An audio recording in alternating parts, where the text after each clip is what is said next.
Hello! Hi అండి అందరికి. మనందరికీ తెలుసు కదా! రీసెంట్‌గా 'గరికపాటి' గారి మీద ఒక వివాదం అనేది వచ్చింది. ఏంటంటే, ఏదైతే తన మొదటి భార్యగా బయటికొచ్చి రకరకాలుగా 'గరికపాటి' మీద రకరకాల ఆరోపణలైతే చేస్తుంది. ఏంటంటే, నన్ను మాయమాటలు చెప్పి మోసం చేశాడు. నా విలువైన జీవితాన్ని ఆగం చేశాడు. అతను ఒక నీచుడు.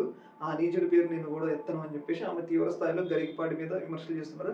దాదాపు ఒక 4, 5 రోజుల నుంచి కూడా పెద్ద స్థాయిలో 'గరికపాటి' గారి మీద ఈ యొక్క వివాదమే నడుస్తా ఉంది. అయితే ఈ సందర్భంగా 'గరికపాటి' టీమ్ అయితే ఖండించడం జరిగింది. ఇదంతా ఫేక్ అన్నట్లుగా వాళ్ళైతే ఖండించడం జరిగింది. అయితే ఈ యొక్క ఇష్యూలో 'గరికపాటి' గారి మీద ఒక కుట్ర జరిగిందా అన్న ఒక వాదన అయితే వినపడతా ఉంది. ఏంటి అంటే రీసెంట్‌గా తెలంగాణ ప్రభుత్వం ఒక నిర్ణయం అయితే తీసుకోవడం జరిగింది. ఏంటంటే ఏపీలో ఎలాగైతే చాగంటి కోటేశ్వరరావు గారిని ఆయన ఒక సలహాదారుడిగా మన సంస్కృతిని పరిరక్షించడం కోసం అన్ని పురాణాల మీద, మహాభారతం మీద, రామాయణం మీద పురాణాల మీద అవగాహన ఉన్న వ్యక్తి కాబట్టి ఆయన ఒక సలహాదారుడిగా నియమించుకోవడమే జరిగింది ఏపీ ప్రభుత్వం. అలాగే తెలంగాణ ప్రభుత్వం కూడా అలాంటి పోస్ట్‌ని గరికపాటికి ఇవ్వాలి అని చెప్పేసి ఒక నిర్ణయం తీసుకున్నట్లు వార్తలొచ్చినాయి. కరెక్ట్‌గా ఆ నిర్ణయం తీసుకున్న కొన్ని రోజుల తర్వాతే ఇప్పుడు ఇలా గరికపాటి గారి మీద ఎప్పటినుంచో ఉన్న వివాదం, ఆమె భార్య ఇప్పుడే బయటకొచ్చి ఎందుకు గరికపాటి మీద ఈ యొక్క ఆరోపణలు చేస్తుందనేది ఒక పెద్దగా చర్చగా మారింది. దీని వెనక గరికపాటి గారి మీద ఎవరో కుట్ర చేశారు అన్న వాదన అయితే ఒక బలంగా వినపడుతూ ఉంది.